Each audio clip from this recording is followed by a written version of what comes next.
I always am perceived as such a joyful person, but most of my life I felt unsafe, like really unsafe. And it wasn't explainable due to what happened in this lifetime. They want to attach to the blissful moments, but they realize soon that those come and go, and they're chasing something outside of them. But if they actually become it, they embody it, that's when the true magic starts to happen. We cannot think our way out of these feelings of unsafety. I definitely tried. And even meditation was something that really calmed it down for a short bit, but there was never kind of, a lower baseline. There was definitely some upper chakra activation. I automatically feel lighter. That's an amazing experience. What did you feel? I've seen a lot of spirals coming down. A brief vision of the Kundalini snake. Towards the end, I felt the need to ground the physical bodies. Everyone needs to hear that right now. We gotta stop giving our power away, because when you're giving your power away, you're just depleting yourself. You're not showing up as the most authentic, free, loving, compassionate version of yourself that you could be.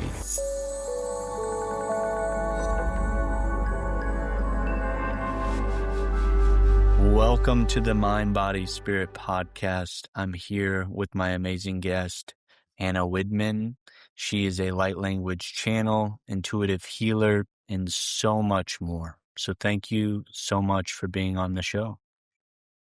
Thank you so much. I can't wait for our conversation, and I feel we have a lot of things to discuss right now. So I'm very curious where we will end up.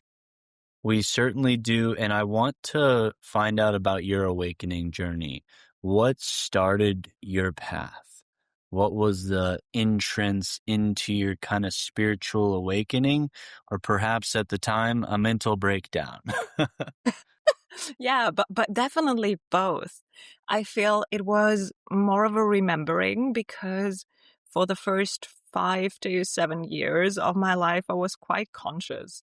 Was able to see the energies. I was able to see the colors. I was like really aware of things until I realized that most of the other people, almost all of them, don't see that, don't speak about that. And I felt like, oh, maybe that's not normal.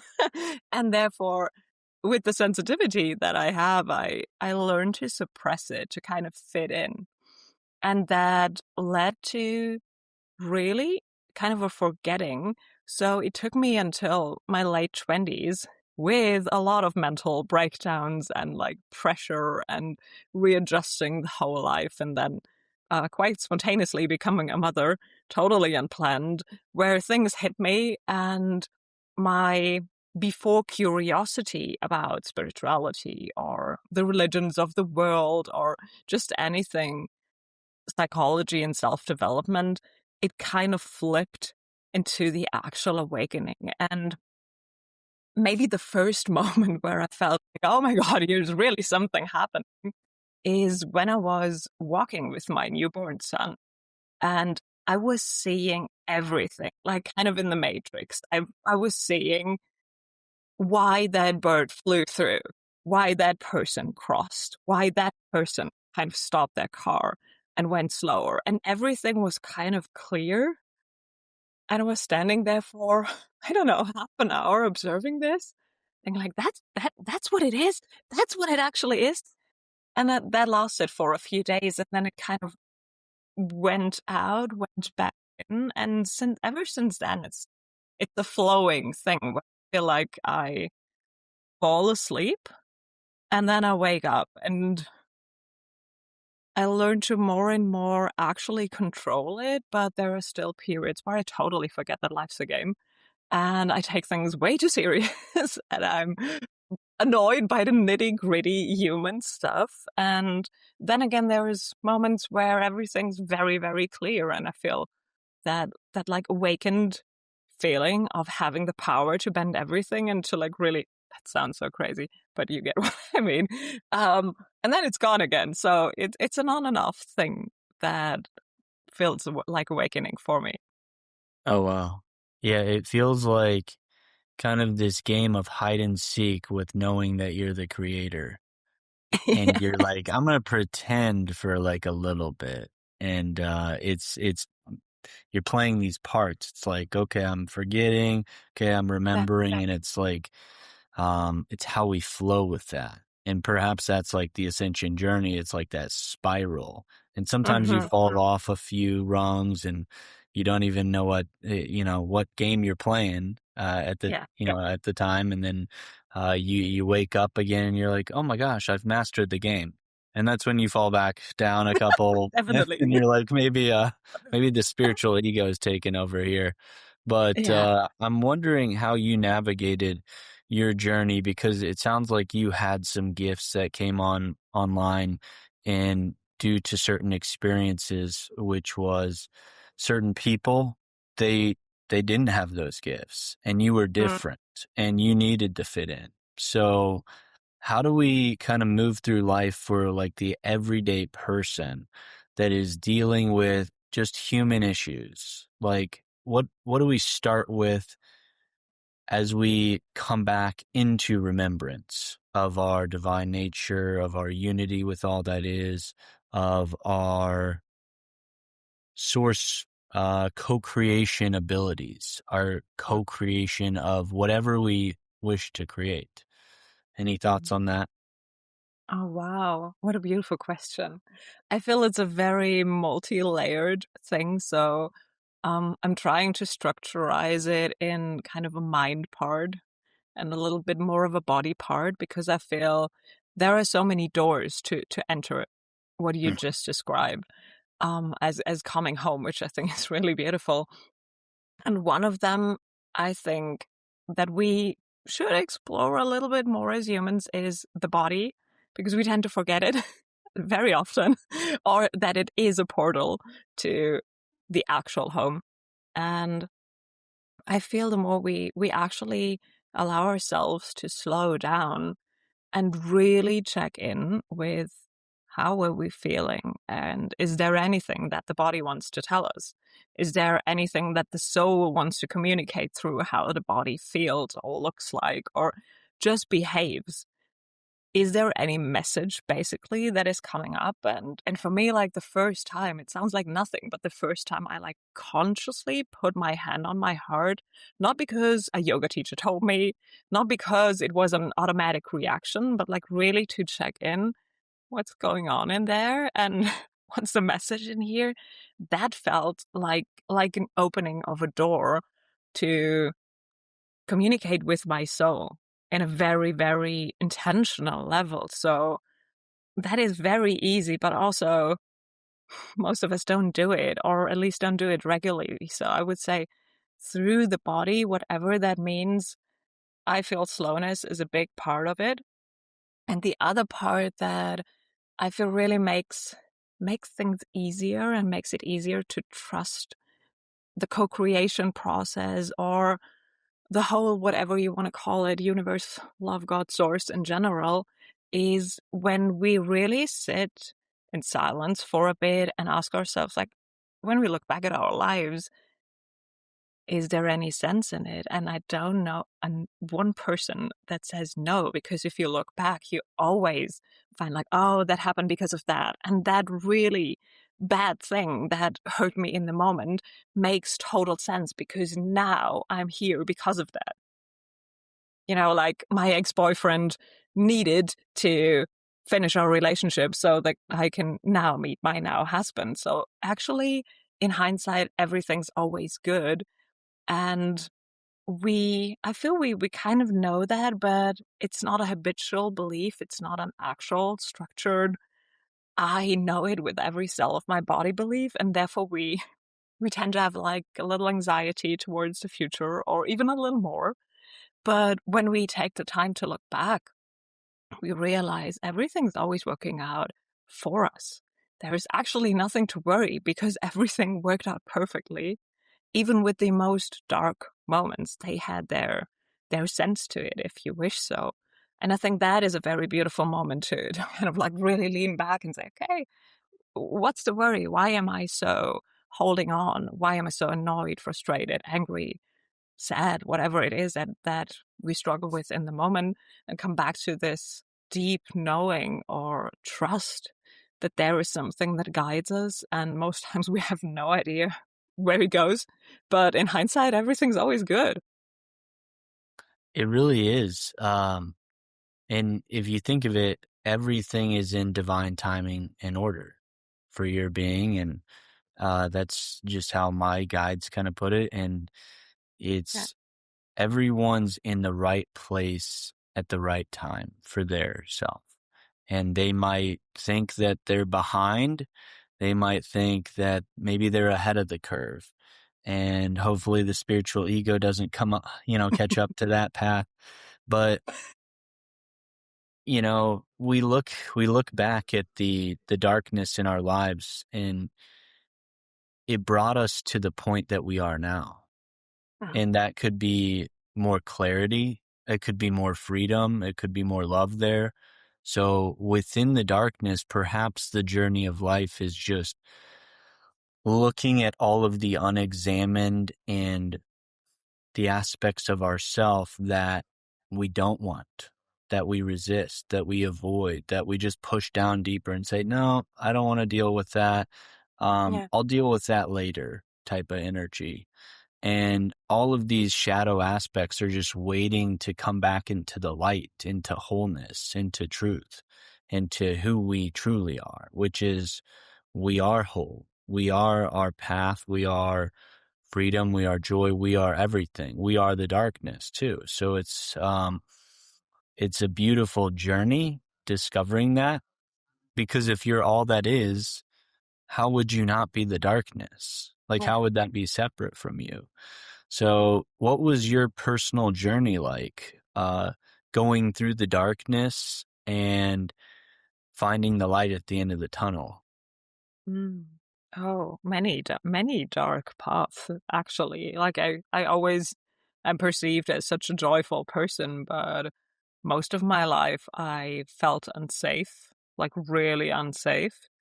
And it wasn't explainable due to what happened in this lifetime. Yes, my parents divorced, but apart from that, no, everything looked kind of good on the outside. And yet there was lots of anxiety, lots of fear and restriction to talk. I always felt like someone is doing this, especially when it came to speaking my truth or standing up for myself.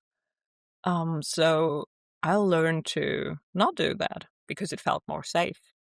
And I had a lot of like really, really, really bad nightmares throughout my whole life where there was all kinds of like really violent stuff that at one point I realized like, oh, that's from another lifetime. That's something that I've experienced. It's not just a dream that is reoccurring. And things kind of started fall into place when I realized that that's not a random thing. That's not because I watched a movie that it was maybe a little too violent for my soul.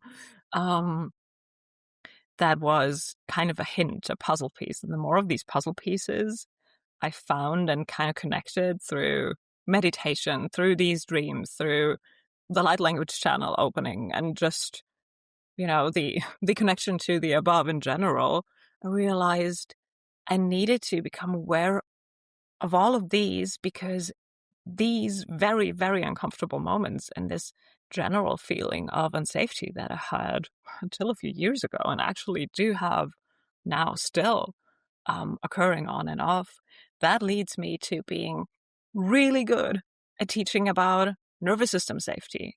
That led me to be really non-judgmental with everyone that I'm in contact with, because the last thing that I've always wanted to do is make people as unsafe as I felt. So actually this wound or the darkness, if you wish so, really helped me to discover my light. And that always is so easy when we hear that, but for ourselves in our own lives, really it's not very nice to hear that this sentence of Rumi, the wound is where the light enters. I was always like, oh, what is that? What is that? But at some point I realized if you hurt yourself and you have a scar, that scar, your whole body needs to readjust itself around that scar. So everything changes because of that darkness, if you wish so, because of that wound. And if we are, to speak of what you shared before, if we are one, if we are like everything, if everything is interconnected, as we both know it is, then everything needs to change the moment there is a scar or a wound. So everything, kind of the whole universe shapes when there's darkness revealed in your life.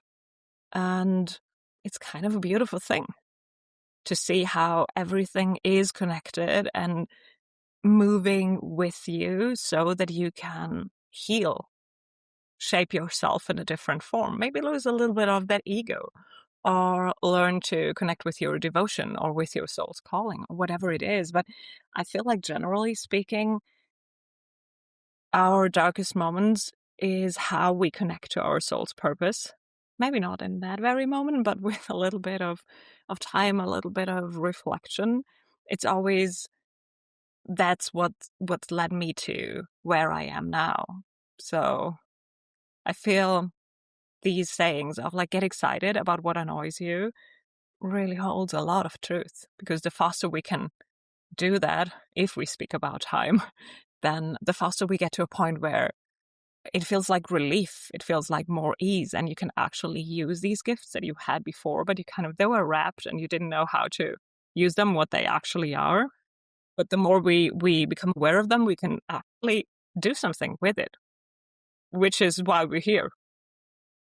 Yeah, it brings something up, because I say the most powerful person in the room is the person who is okay in every situation. Doesn't matter what the situation is. Can I sit with it? Can I feel it? Can I experience it?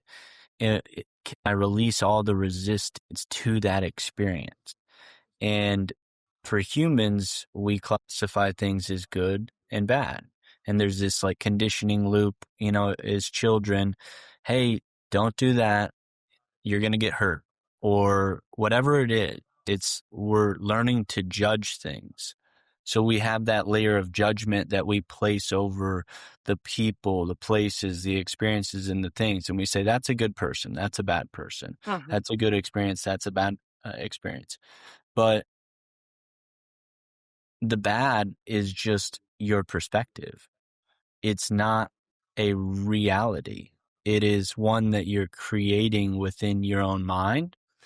And I would call those illusions. I would say those are the darkness that you're saying, I want to resist this aspect of creation, and I want to attach to this. I want to attach when I feel peaceful.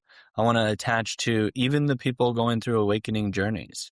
They want to attach to the blissful moments, but they realize soon that those come and go, and they're chasing something outside of them. But if they actually become it, they embody it, that's when the true magic starts to happen. And I loved when you discussed nervous system safety, because with so much fear going on, and fear and worry, and the state of affairs in a world that is dismantling systems that no longer serve our highest good, and this restructuring that occurs, I'm wondering what your thoughts are on how people can regulate their nervous systems and come back to, I am safe, I am secure in being myself, and what are some techniques that you've discovered on your journey? I think that's a beautiful question, especially in times like these now. And I feel there's actually a lot we can do. And to speak about what you just shared, I think the essence is, when we look at things good or bad, we disempower ourselves. And with the nervous system regulation, or with the actual feeling of safety in our bodies, regardless of how we phrase it, we come back to the same thing. We empower ourselves. And that is a choice that we always have. if you're familiar with Viktor Frankl's Man Searching for Meaning, that was like really an eye-opening book for me, because he's discussing the same thing. He's discussing the most horrible situation that you could just be in, that he is in, and he chose to be happy nonetheless because you realize he can. And I think we're in a similar situation where there's lots of war, there's lots of doomsday scenarios kind of swirling in the field, and it's very easy to get swept away by all of these. So I think really tangibly, one thing that we can all do is reflect how much of this we actually need to know, not to bypass, because it's already in the field. But do you really need to watch the news an hour a day? Like, does it really help? Sorry, does it really help someone? Does it help the people that you're kind of grieving when you read it? Or does it help you? Or is there something else that would help more? I think we have learned to be informed on autopilot, but I feel we miss kind of the observer effect on this and how much the focus on the negative news actually affects the negativity. So one thing for us and the general safety is like reducing that down a lot, which I've done by not watching TV over the last 20 years. And I still am informed. So it's not that it's not coming to me, it's just not coming in the way. And then what I've discovered, what really helps me with these anxieties and this like not feeling safe, is lots of very short, not mind-based techniques around energy work, around like releasing stress through the triple womb meridian that is part of ancient Chinese medicine or acupuncture. And things that really help me to get out of the mind have done a lot, because we cannot think our way out of these feelings of unsafety. I definitely tried. And even meditation was something that really calmed it down for a short bit, but there was never kind of, a lower baseline. Even after like really doing meditation for a decade. So what I found is that it's very, very helpful to train our nervous system to gain capacity by using the ancient wisdom that is available to us, and really working with acupressure, working with breath work, if you like, really connecting to nature, not just to scroll on your phone, but like really be present and talk to the plants or whatever feels best for you. I found that energy work is a really amazing thing because you can do it wherever, whenever. You don't need anything else. I always love these tools where you can be empowered by yourself and you don't need an extra thing to do. And I feel the more we do it, or the more I really lead my clients through this as well, to build habits around this. Do an energy work after toothbrushing, do an energy work after washing your dishes. Kind of like the mundane things. When we add that up over the day, it really calms down the system in a way that one meditation a week or one yoga class a week just cannot do. Yeah, it seems like a lot of people in the wellness industry, they have focused on wellness as a task. It's like, I'm going to do my yoga session, I'm going to get my meditation session, but I'm still going to flip out at a guy who cuts me off in traffic. It's like, I don't know if you're fully comprehending what this enlightenment period is about, but it's truthfully about coming back to the present moment. That's the only power that you have. It's in the present moment, because the past and the future, they're just concepts within our minds. It's, if in the present moment, I can go back to a past moment and I can allow those energies to flow through me. And I can say, we ask our spirit and support teams to energetically clear, harmonize, realign, whatever words you want to use. And you can feel those energies moving through your field. Some people can see them. Some people can hear them.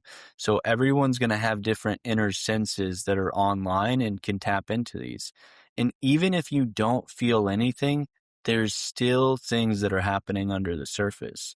So I think infusing our daily actions whether you're just brushing your teeth, whether you're doing the dishes, you could infuse it with, I allow each time I wash the dishes, I'm, allowing love to spread through the plates that I have the food, and I bless the food, and I bless my tea, and I talk to the trees Yeah. and the plants, and maybe you get creative and you walk out in nature and you just become immersed in it. So I think we're always trying to go back to a past moment where we're worried about something that happened in the past, and we have those thoughts that come up over and over again, and they just repeat.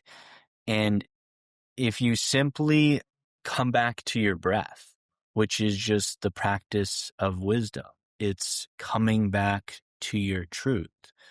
The breath, if you find the perfect inhale and exhale, you will feel the energy of all that is. And it's finding that particular rhythm for each and every person, and then just consciously intending to let go of whatever it is that's coming up, whatever's rising to the surface. So I know you mentioned like doing body scans earlier and like feeling into the body, maybe placing a hand on the heart and just, hey, how do I feel right now? And I don't think we ask ourselves that enough. I think that would be a key aspect of this process, instead of just saying, okay, I did my yoga class, but I'm still a little crazy. And it's, and that's okay if you're crazy, but it's Yeah. like, it's become another trend. It seemed like. So any thoughts on any of that? Yeah, yeah, I very much agree with what you said. And I think it's sneaky because we feel we're doing something good for ourselves, but then it's doing still. Do your yoga. Have you done it? It's kind of a thing you check off. And while the actual thing without the checking off is still looking the same from the outside, the energy is a very different one when you're not doing your yoga, but you are a person who has yoga in their lives. It's just an identity shift, or not just, but it is an identity shift. And all of these little things that we can do, like you say, come back to the present moment with whatever permission slip people want to use. The Kabbalists use this like, what a pleasure statement for everything. I love like going through doors and using them as portals. There are like 1,000 ways to do it, but I feel it always comes down to, are you present in the moment, or are you running on an autopilot program and reacting and snapping at someone even though you don't want to, or being annoyed because your nervous system is in dysregulation and you haven't even noticed? If you're mindful, you notice. So it's always about the coming back. And what I really love doing is this sentence: call back all my energy from all places, things that mentions to me. For me, that has helped a ton, whether I speak it out loud, whether it's just a thought, whether it's just through kind of a movement with the same intention, but the actual feeling of, oh, I'm able to do that, there's so much more than a thing that you need to check off a list from the energetic shift that occurs. And I think what really happened over the last decade with spirituality becoming more trend, which has very, very many different sides to it, but manifestation is something that everyone talks about, while the release process is not so prominent, and they go hand in hand. You cannot actually invite in more stuff and more stuff and more stuff into your field, into your life, when you have made space for it. So it's like the same if you would put 10 new couches into your apartment. At one point, the apartment would be full. So you need to clear something out first. And I feel we have forgotten that when it comes to all the tasks that we need to do that are like self-care bubble baths or yoga classes or meditation, which are all cool. But if you have no space to hold that, then the effect is not actually there, or it's definitely much less than it could be. So I think it's not so much about what we do, but actually the intention we have, and if we have made space to actually hold it, compared to just saying like, oh, I need to manifest that into my life. But then your nervous system has no idea what to do with that actual thing. And therefore, it's not coming, or it's leaving rather fast. Yeah, and there's the resistance on top of the manifestations in an aspect to control some part of creation. So it's always going to be reflected back to you. So it's ironic because whatever you want in life, if you're seeking it, it means you don't have it and you're actually pushing it further away. And then whatever that you don't want in your life, you are literally saying, okay, I have this. It's because it's you're talking about it. You're focusing on it. Like, you can't just be like, I don't want this in my life, but you're focusing on it. And like, if the focus is your energy of creation, it's like, okay, that seems ironic that I'm focusing on all of the bad things in my life when where your attention flows, your energy goes. We've heard that saying. And then to add another kind of deeper layer to it, you could consider transformation. There was someone that just said this recently, and her name is Lizzie. And I recently just talked to her on Zoom, and she said for transformation to occur, you need a container and an open mind. So the container is I've thought of this as our field of consciousness, as your state of consciousness. Now, the state of consciousness is going to be dependent on everything that you have thought, felt, seen, understood, experienced across all time, space, and dimensions, all influencing you in your here and now. Whatever you haven't let go of on a multidimensional level, because all of it's within an energetic field that is multidimensional. So you can think of dimensions as perhaps different perspectives, and seeing creation itself from a variety of different lenses. And you can explore these different dimensions, and you can find out, okay, I am very needy, and I'm very needy in my relationships, and here I don't trust myself, or here I don't love myself. And you find all of these like little boxes. It's almost like the Russian dolls. You open up a layer and then you discover a new layer. Okay, I moved past that, but there's another wound. And it's almost like we're releasing all of these Russian box dolls, and we're just letting go of these identities, the illusions of the story that says, I am this and I am not that. So it's, I am lazy, I am not intelligent. And a lot of people will tell themselves these things, and that becomes who they are. Because whatever you're putting after I am, your thoughts are going to influence your actions, which are going to influence your outcomes. So a lot of people, they focus on the actions, but they never go into what's within my state of consciousness. What are my thoughts? What are my beliefs? Like, how do I feel? And what are the relationships within every area of your life? So maybe if somebody's going to transform themselves, they say, can I at least have an open mind?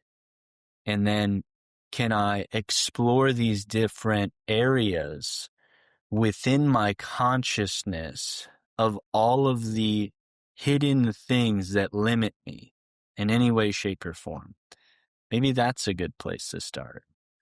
And then start peeling back those layers and then letting them go with the breath, with your focus, with your intention.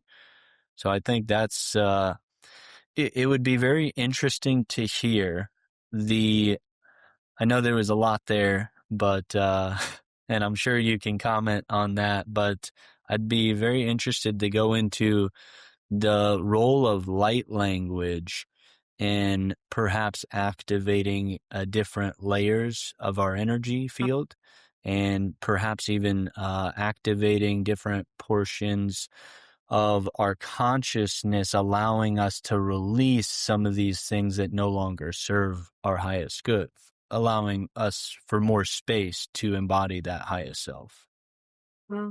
Yeah, I love that you spoke about the layers. I think that's a very beautiful picture. And also, it gives us the permission to stay curious.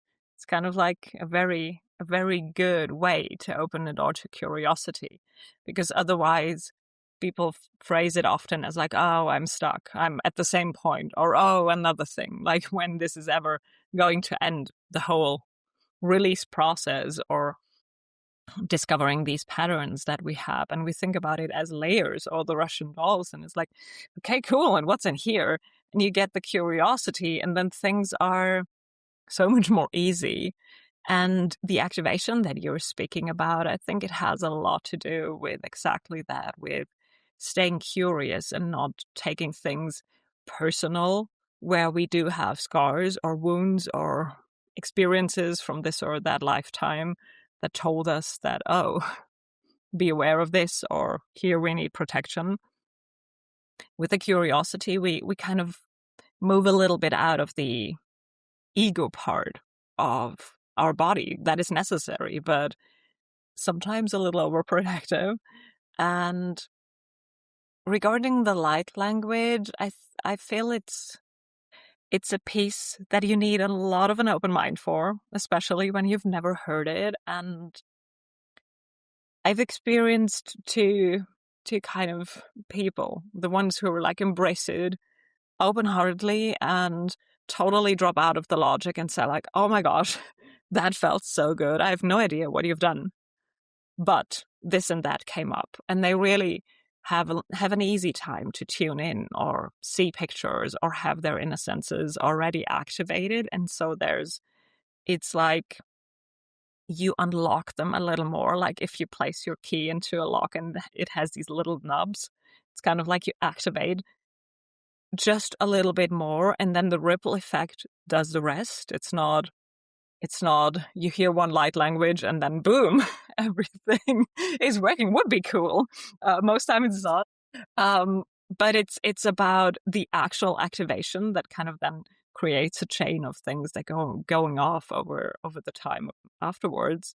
And then there's people who totally can't connect because they have these stories that you touched on before about like, oh, I need to make sense out of it. Oh, what's the translation to this? Like, what does this mean? Or things are just going on in the logical mind that act kind of as a protection layer for accessing it. And that needs a little bit of repetition, if possible.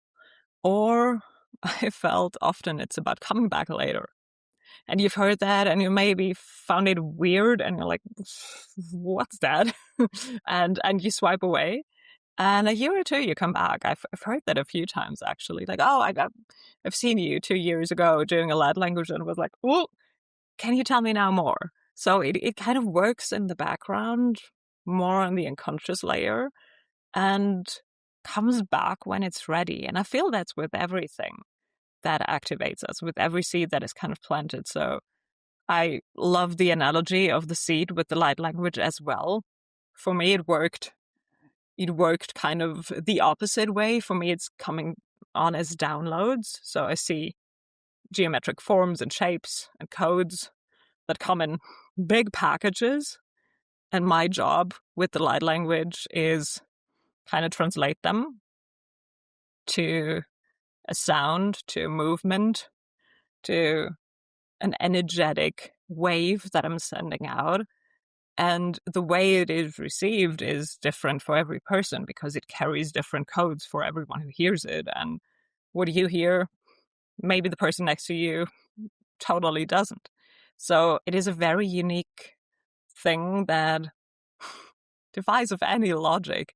And that is maybe the thing that is making it a little hard to access at first, but also very mystical. And I love the fact that we need to drop into the body to actually experience the light language. So for me, the activation of the body is a big part of it. Even though we just hear it, the rest of the body gets in a different energetic state quite immediately, and the logic is left out for a little bit, which is a nice resting piece to a world that is so full of logic. So that, I feel, is a shift that activates things on its own just by putting the focus on the unexplainable, if that makes sense. It does, because if you don't understand something, you have the choice to allow it to flow through you and just see what arises within me.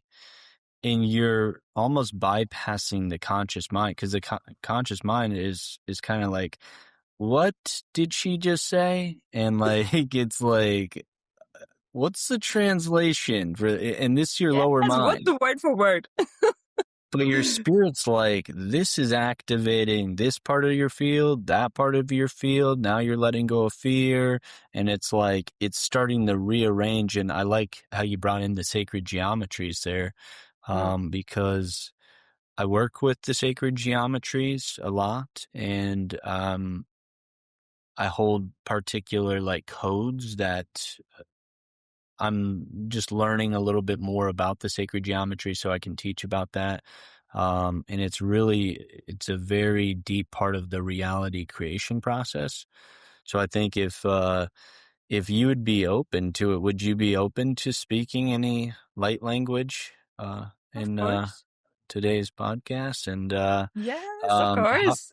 how do you just typically just kind of receive the download and just start speaking, and it's really just geared towards whatever person you're interacting with? Is that typically how it comes Mm, through? it comes different ways. So at first it just came, and it wasn't kind of, I wasn't able to like kind of control it in a way. By now, with a few years practice, is I can set the intention to speak around a certain topic or an era. So there's no word or word translation, as we just said. It's coming down in packages of geometry that I try to then make into something that you can hear and see. Because not everyone can by now. And we hope we come to the telepathy part soon so that everybody can. But until then, so there's the opportunity to just say like, okay, can we do a lead language activation on sleep, on curiosity, on whatever? Or we can just see what flows through and wants to be spoken about. And that normally is received so differently for everybody else, because the order that I place with it, it's like activate what is necessary for that person and that moment. And it could be something so different for you than it would be for me. So I think it depends a little on the intention behind it, but the process for me is kind of the same. I have my intention, and then it just Yeah, starts.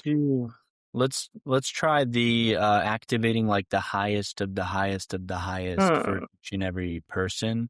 Not in regards to anything specific, but just whatever that they need Yeah. in the highest for them.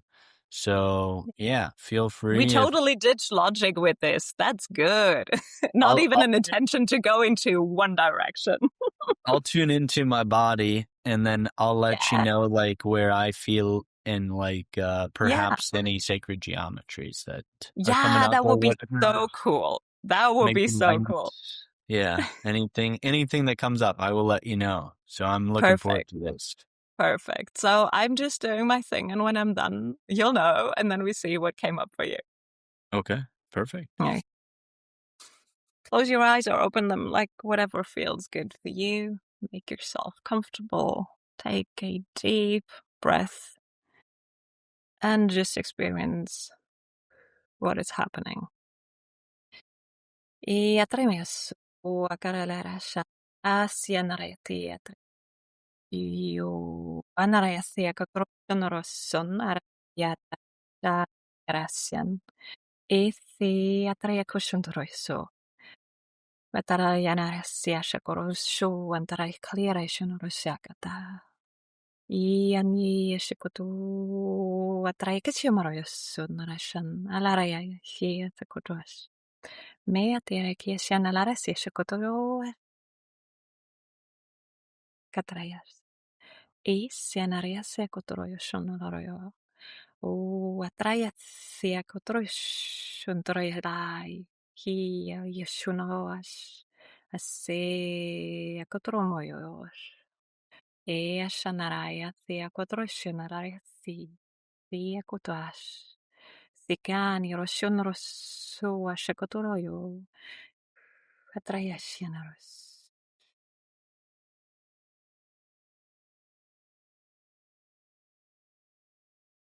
Maybe take a deep breath in and exhale anything that we just activated that wants to be released with a sigh.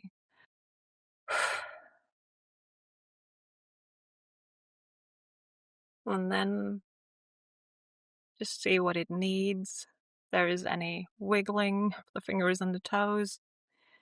If your body wants to move a little bit until you're able to open your eyes.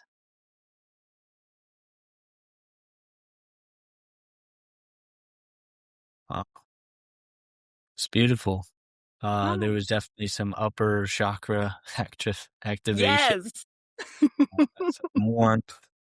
Definitely experienced some warmth. It was a lot in the brow chakra and above the head. And yeah, I mean, and then just letting go of whatever it was. Like, I have no idea. And I mean, I just automatically feel like lighter.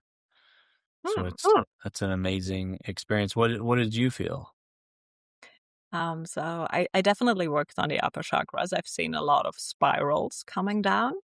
Mm. I had a brief vision of the Kundalini snake that was moving things up that then wanted to be released kind of in a firework.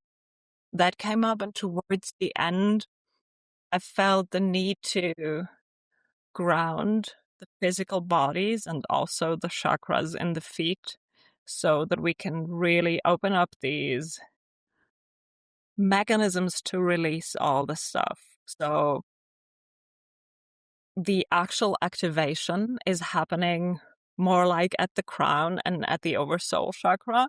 And then Mhm. it kind of drizzles down like a little bit of for me it looks like golden rain. It's very beautiful. It's a very slow movement that then gathers at the feet and wants to be released into the earth. Oh, wow. Well, you just put it in a very concise way that as you were speaking to it, I was like, that's kind of what I felt. Like Cool. Well, most the of the time telepathy thing is working, you know. I was like, oh my gosh, I should have let you lead that. And then I'm like, ditto. I felt the same. Cool. But yeah, that's amazing. Are you typically, if you're working one-on-one with clients? And are you doing group sessions also, or mainly one-on-one? Sometimes I feel this is quite a personal work, so sometimes I feel called to do something on social media, but it's that has a little bit of a challenge part in it for me because only some things work so far as to see like how people feel when they receive it. For me, it's very easy to do it one on one.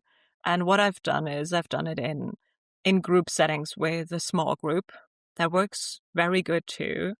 And the more I am attuned to the people, so if they're not totally new, it's much easier to actually activate individually. When it's a group that I totally don't know and it's the 5 first minutes where I do it, it tends to be a lot more general.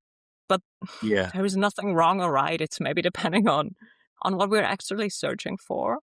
But I did it in my women's circles a lot live, which is kind of really cool to have it.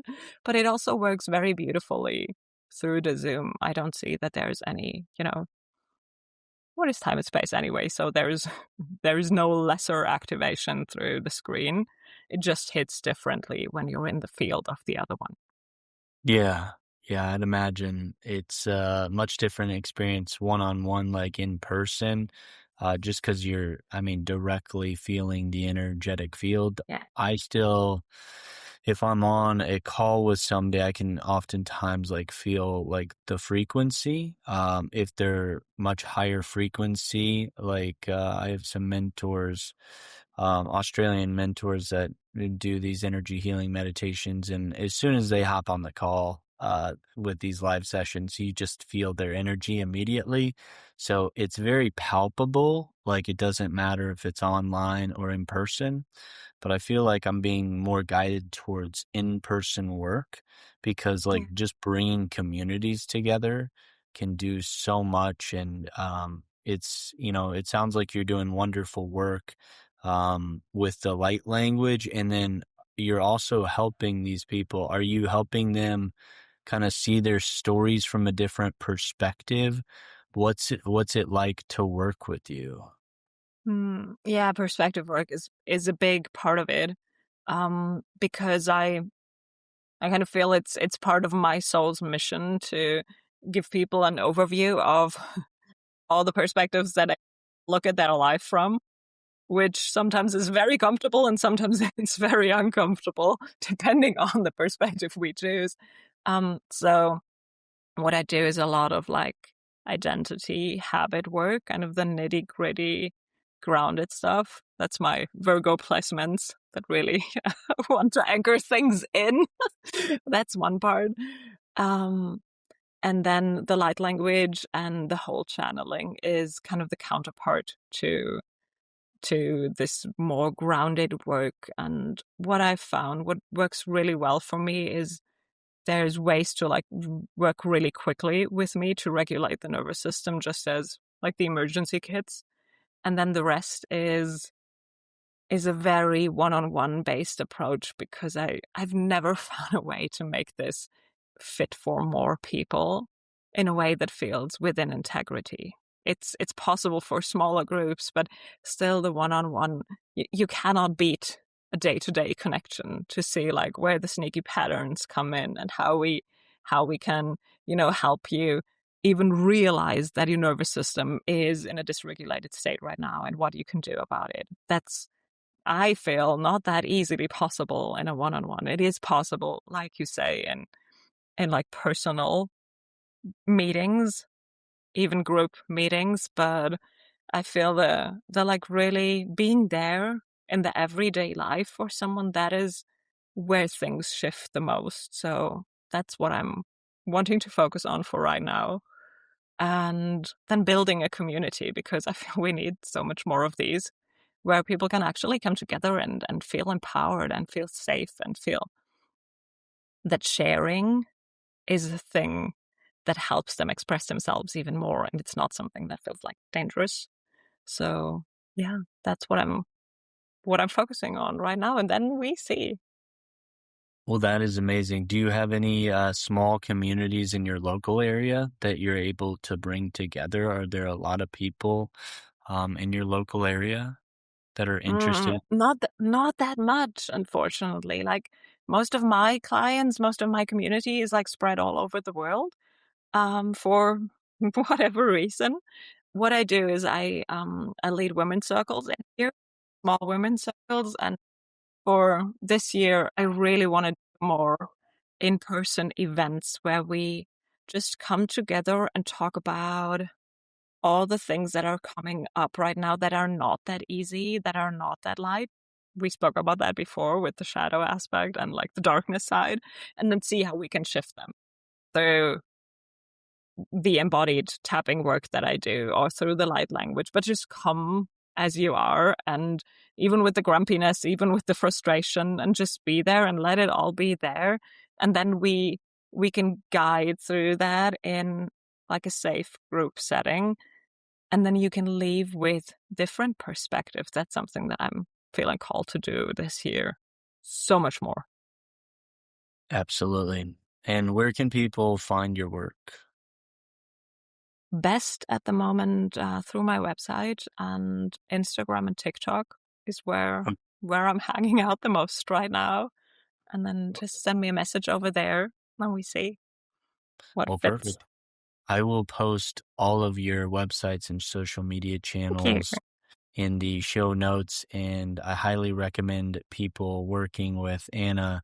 She is a beautiful, divine, empowered healer, and she's reading your field even before you know it. And she's getting these sacred geometry downloads and understanding those natural blueprints that work for you. And it's been an amazing conversation. And do you have any closing thoughts for the audience? Any last words?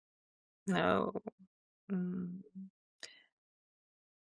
I feel maybe the most important thing right now is to focus on how we can feel more empowered and more at home with ourselves. And that sounds so big, but it's actually not as complicated as it sounds. And I feel the moment we allow ourselves these moments, even in the most chaotic outer world, that is where the magic happens. It's not even about the tools that we've shared. It's not even about all the things that you can do. It's more about the actual intention to say, like, I want to call my power back. And I choose to stay in an energy that suits me, no matter what the outside world is providing me of an experience with. So I feel the empowerment part to really come back to say, like, it's in my hand, it's in my choice. How I want to feel is what I would love everyone who listens or watches to look a little bit more to. Feel like everyone needs to hear that right now. Yeah. Yes, actually. We got to stop giving our power away, because when you're giving your power away, it's you're just depleting yourself, and you're not showing up as the most authentic, free, loving, compassionate version of yourself that you could be. So that's very amazing advice, and I really hope for all the listeners to just put any comments, any topics that you want us to discuss in the near future. And thank you so much for coming on, Anna. Your work is amazing. Definitely everybody check her out and check out her work. Maybe try a session, one-on-one session, and just see what transformation unfolds. So thank you so much. Thank you so much for having me. It was lovely and just so inspiring. What a beautiful gift that we have met. Thank you so much. This was such a beautiful gift. So thank you so much. And until next time, thank you.